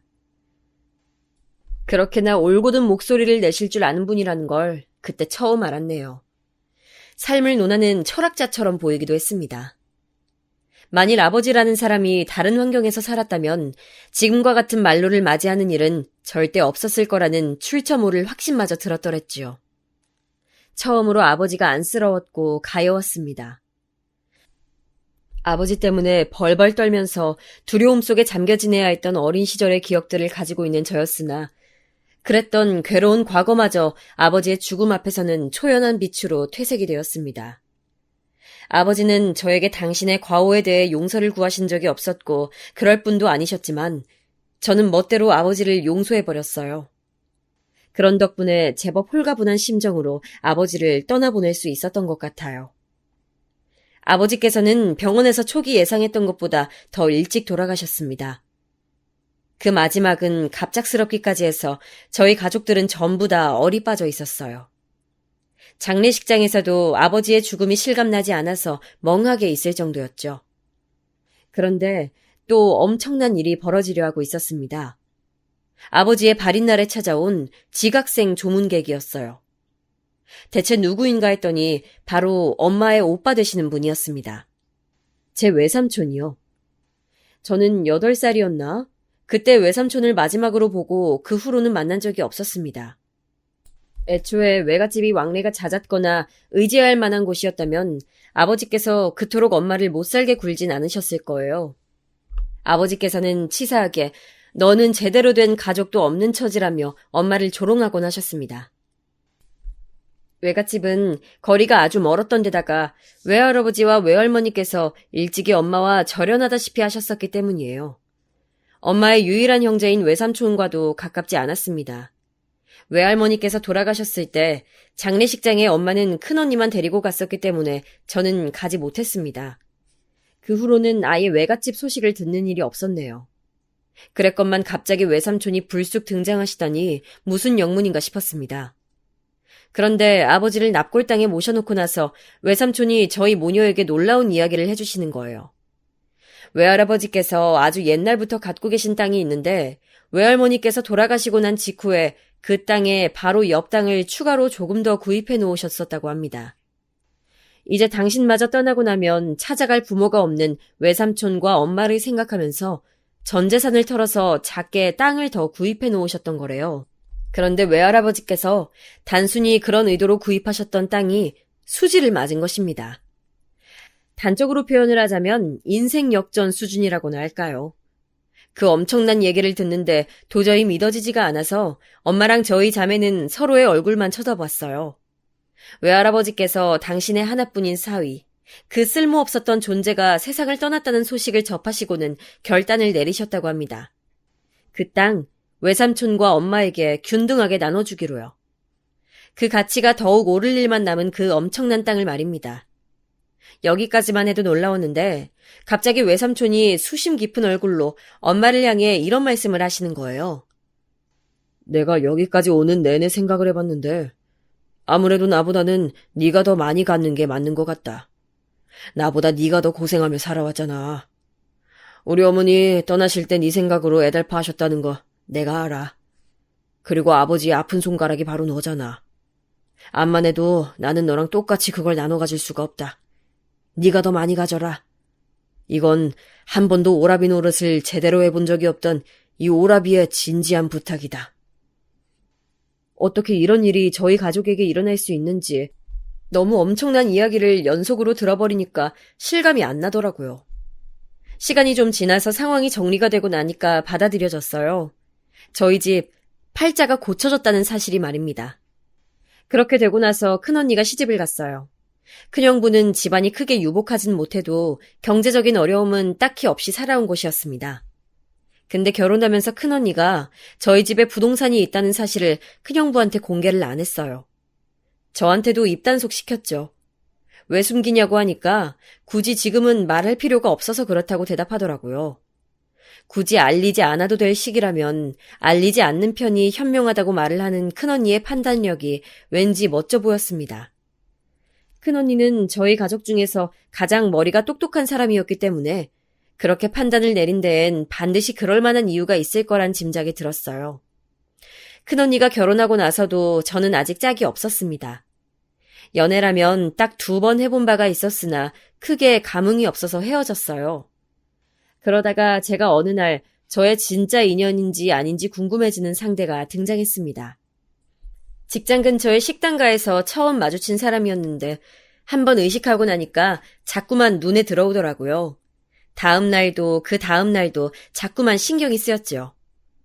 혹시 내가 도끼병이라도 걸렸나? 저 사람은 아무 생각 없이 밥만 먹을 뿐인데 나 혼자 계속 착각하는 게 아닐까? 며칠이 지나자 저는 이런 생각이 들어서 그만 우울해졌습니다. 하지만 그건 저의 착각이 아니었다는 것이 곧 밝혀졌습니다.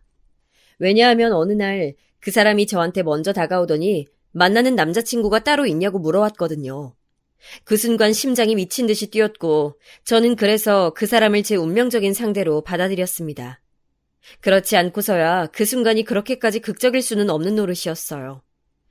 그 사람은 제가 솔로라는 것을 알고 나서부터 저에게 적극적으로 들이댔는데 저 또한 적극적으로 그 사람을 받아주었어요. 말이 좀 웃기죠? 서로가 잘 통해서 금세 연인 관계로 발전하게 되었다는 뜻입니다.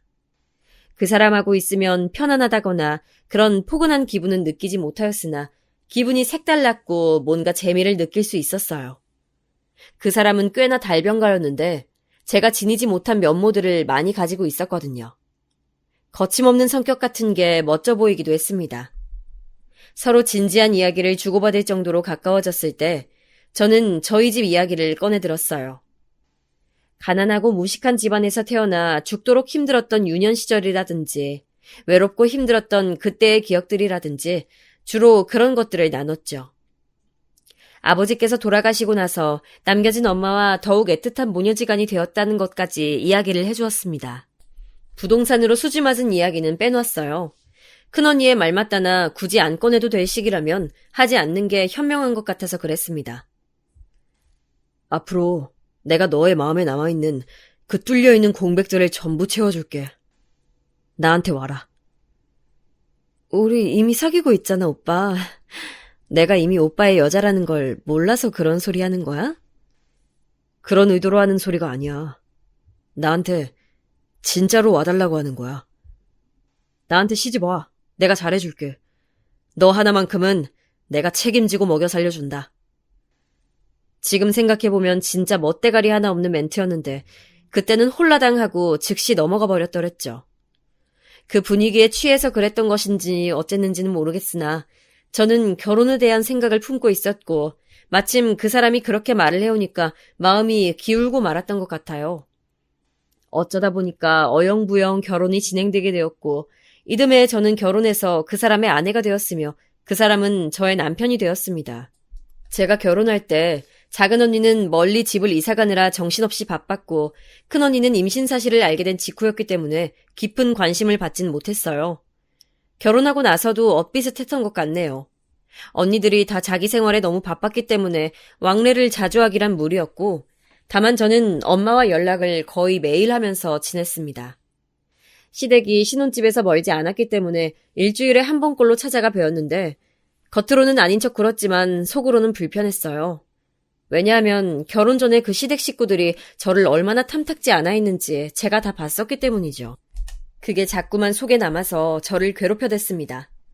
솔직히 말해서 시댁 집안도 크게 별 볼 일은 없는 수준이었건만 저희 친정 집안을 얕잡아 보면서 형편이 빈약한 너희 집안이라는 등 그런 식으로 아주 함부로 말씀들을 하셔서 제가 기분이 몇 번 상했었어요. 그래서 겉으로는 수더분한 새 식구인 척 굴었지만 속으로는 시댁 식구들을 별로 안 좋아하고 있었습니다. 그럼에도 계속 종종 시댁을 찾아갔던 것은 남편이 그걸 원했기 때문이었어요. 결혼 직후에는 안 그랬는데 어쩌다 보니 많은 주도권의 흐름이 남편에게로 넘어가 있었습니다. 특히나 제가 호르몬 질환 때문에 직장을 쉬게 된 이후로는 더 그러했던 것 같아요. 제가 벌지 않고 남편에게 돈을 받아서 쓰니까 이상하게 을이 된 기분이 들었습니다. 남편은 철저한 갑이었고요. 부부임에도 사람 관계라는 게 돈이 얽히면 그렇게 될 수 있다는 것을 깨우쳤네요. 이래서 사람이 떳떳하려면 경제력이 있어야 하나 보다.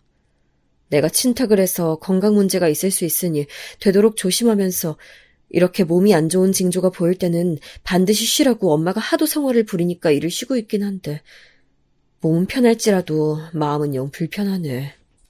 그래도 한 가지 장점이랄 게 있다면 제가 일을 쉬면서 집에 있는 것을 남편이 싫어하지는 않았다는 것이려나요? 저에게 빨리 재취업해라, 건강은 언제 회복되는 것이냐 이런 식으로 채근을 한 번도 하지 않았으니까요. 대신에 제가 시댁을 신경 쓰면서 자주 들락날락하고 며느리로서의 도리를 해야 했기에 이게 너무 고달프고 힘들었지만 저한테 실컷 쉬라고 해주는 남편을 둔 게 어딘가 싶어서 감사히 여겼습니다. 엄마한테 돈 벌어오라고 늘 매서운 잔소리를 날리셨던 아버지를 집에서 봐왔던지라 그에 비하자면 남편의 태도는 부처님같이 느껴졌던 것이죠. 그런데 어째서 남편이 제가 일을 안 다녀도 괜찮아 하는 것인지를 시간이 얼마간 경과하였을 때 저는 그 이유를 알게 되었습니다. 점차 저를 대하는 남편의 언행이 어딘가 무례해져 있다는 사실을 알아차리게 되면서부터였죠. 그건 바로 남편이 저를 자기 멋대로 휘두르기 위해서였습니다. 제가 돈을 얼마간이라도 벌어오면 경제력을 가지고 큰 소리를 칠 수 있으니까 남편은 그 꼴을 계속 보느니 차라리 자기가 외벌이를 하면서 저를 자기보다 아래 서열로 확실히 내리누르는 게 좋았던 거예요. 결혼 전에는 미처 몰랐던 사실이었는데 남편은 언제부턴가 입버릇처럼 어디 옆편 내가 듣기 싫게 목소리를 꽥꽥거려? 어디 옆편 내가 목소리를 크게 떠드냐고? 이런 식으로 옆편내 운운하면서 저를 낮잡아 칭했습니다. 집안에서 왕이 되고 싶어하는 남자라는 걸 그제서야 제가 알아차렸던 거예요. 작은 언니는 집안에서 왕비 대접을 받고 싶어서 작은 형부랑 결혼했다고 했었는데 순간 그 말이 생각나면서 저의 처지와 비교가 되더라고요. 남편의 연봉이 높은 건 아니었어요. 그래서인지 저한테 가계부를 쓰도록 시켰죠. 10원 한 장도 허투루 쓸 생각하지 마. 그거 다 내가 피와 땀을 흘려서 번 돈이라고. 집에서만 탱자탱자 노는 너는 이해 못하겠지만. 저도 건강 이상을 느끼기 전까지는 직장인으로 생활했던 사람입니다. 월급쟁이로 꽤 오래 지낸 바였고요. 일을 쉬게 된 이후로도 집안에서 탱자탱자 놀아본 적도 없었네요. 집안일은 로봇이 하나요? 그거 다 사람이 하는 건데요. 하나부터 10까지 다 저의 몫이었고 여기에 시댁까지 챙겨야 했으니 오히려 직장을 다닐 때보다 저의 하루 일과는 바쁜 느낌이었습니다. 그런 저를 저런 식으로 폄하하다니 도저히 참을 수가 없어서 저때 남편이랑 설전을 벌였어요. 제가 평소에는 꾹 눌러서 참고 사는 스타일인데 한번 마음먹고 터지면 고지고대로 밀고 나가는 면모 또한 있는 사람입니다. 그래서 남편한테 맞섰고 남편의 부조리함을 조목조목 따지면서 반박했어요. 그랬더니 할 말이 없는지 나중에는 그 입이 조개처럼 다물리더라고요. 그런데 이걸 두고 남편이 분하게 여기고 있었던 것 같아요. 그 이후로는 저의 비위를 잘 맞추려고 하는 모습은 분명 보이고는 있는데 제 꼬투리를 잡고 싶어서 안달이 난 모습 역시도 저는 볼 수 있었거든요. 저는 남의 눈치를 살피면서 기분을 파악하고 노선을 정하는 일이라면 지독하게 가난하면서 화목하지도 않았던 집안에서 태어난 저에게 어렵지 않은 행위였습니다. 저한테 태어나지 않았어도 될 뻔했다며 대놓고 말했던 부모 아래서 자란 자식이 전데 이런 저한테 덤비기에는 남편의 기질은 한참 부족했죠. 다만 겉으로는 제가 수도분하게 짝이 없는 사람이니까 티가 안 났을 뿐이죠. 시댁 식구들의 은근한 시집살이, 왕노릇하면서 대접받고 싶어하는 남편의 욕구 또한 저 스스로 익숙해져 가려고까지 하면서 눈을 감아주었건만 남편은 기어이 그 선을 스스로 넘어버리고 말았습니다. 대망의 사건이 터진 것은 남편이 제가 쓴 가계부를 어느 날 유심히 들여다보면서부터였죠. 매달 10만 원에 마이너스 표시가 되어 있는 건 뭐야? 교회에다가 11조라도 하냐? 어디다가 10만 원씩이나 꼬박 쓰는 건데 이거 대체 뭐야? 저는 별것 아니라고 둘러대면서 그냥 쓴 금액의 총액에서 일부를 10만 원이라 표시해뒀을 뿐이라고 했지만 남편의 눈총을 걷어낼 수는 없었습니다. 그냥 넘어가도 될 것을 자꾸만 저한테 캐묻길래 저도 조금은 울컥해서 진실을 토해냈죠. 그거 우리 엄마 용돈 드린 거야. 10만 원이라 약소한 금액이지만 그래도 용돈을 드린다는 것에 의의를 두고 싶어서 그랬어. 설마 하니 자기 장모한테 들어간 고작 10만 원의 용돈 가지고 뭐라고 할 사람은 아니라고 생각했어요. 그러나 그건 저의 엄청난 희망사항이었을 뿐이었죠. 남편이 갑자기 얼굴이 시뻘개지더니 저한테 막 화를 내기 시작하는 겁니다. 장모님한테 지금까지 매달 드리고 있었다는 거야? 나한테 상의도 없이? 내가 벌어온 돈을 네가 감히 멋대로 그런 용도로 써버려? 게다가 네가 뭔데 10만 원을 약소한 금액이니 뭐니 짓거려. 이 옆편 내가 제정신이 아니네. 당장 용돈 드리는 거 그만둬. 다른 사람도 아니고 우리 엄마한테 그거 용돈 드린 것 가지고 지금 이런다는 게 나 이해가 안 돼. 나는 네가 이해가 안 간다. 네가. 너 네 집 식구들하고 왕래하는 것부터 끊어. 하등 도움이 안 되잖아. 받아 처먹기만 하는 네 집 식구들 그 거지 집단한테서 나는 질릴 대로 질렸어. 너 진짜 그러다가 나한테 이혼당하고 싶냐? 어? 이혼당하고 싶어서 환장했어? 남편이 흥분해서는 저한테 으름장을 놓았고 저는 그런 때일수록 오히려 침착해졌습니다. 제 가슴이 싸늘하게 식었다는 것을 스스로 느낄 수 있었어요. 그리고 저는 남편에게 방금 말실수한 것을 사과하라고 했습니다. 그랬더니 남편이 막 웃었어요. 사과 좋아하시네. 너야말로 당장 나한테 사과해. 내 돈 10만 원. 지금까지 멋대로 써서 미안하다고 사과하라고. 이 여편네야. 안 그러면 이혼일 줄 알아. 제가 이혼이라는 카드에 겁이라도 집어먹은 줄 아는 모양이었어요. 웃긴 일이었죠. 그래서 저는 남편에게 사과하는 대신에 이혼하자는 대답을 해줬습니다. 그런 저를 남편은 센 척한다며 비웃었지만 저는 진짜로 이혼 서류를 준비했어요. 제가 먼저 도장을 찍었죠. 일이 이렇게 될 줄 몰랐는지 남편은 머뭇거렸고요. 왜? 나랑 이혼하기 싫나 봐? 사실은 내가 너무 좋아서 죽겠고 놓치기 아까운 여잔가 봐? 제가 도발했더니 역시나 남편은 욱하는 성질머리대로 즉각 도장을 찍었습니다. 저는 이혼 절차를 밟고 나서야 굳이 공개하지 않았던 사실을 알려주었습니다. 친정집이 사실은 엄청난 부동산 부자라는 걸 말이에요. 제가 지도 앱을 켜서 대강 위치를 보여주며 말했습니다. 여기서부터 저기까지 다 우리 집 땅이야. 네가 도둑놈일까봐 미리 공개를 안 했었는데 지금 보니까 그러길 잘한 선택이었네. 처음에는 믿지 않았던 남편이었으나 제 말이 사실이라는 걸 알고 나자 바로 저에게 무릎을 꿇었습니다. 한 번만 봐달라면서 애처롭게 빌더군요. 그렇게 눈물 콧물을 다 흘릴 줄 아는 남자였다니 정말 놀라웠습니다. 하지만 제 결심을 번복할 작정이었다면 저는 이혼 서류를 작성하기 전에 친정 재산을 공개했을 거예요. 아예 빼도 박도 못하게 이혼하고 남편을 후회하게 만들고 싶었기 때문에 그리 진행했었던 거죠. 남편은 물론이고 시댁 식구들까지 가세해서 저의 바짓가랑이를 붙잡았지만 저는 뒤도 안 돌아봤습니다. 그렇게 이혼을 해서 완전히 남남이 됐죠. 순간적인 감정에 휩쓸려서 영 이상한 놈과 결혼까지 했던 저의 미숙함을 반성했어요. 실패가 있기에 빛나는 성공이 있을 거라고 믿으면서 금세 기운을 차렸지만 말이죠.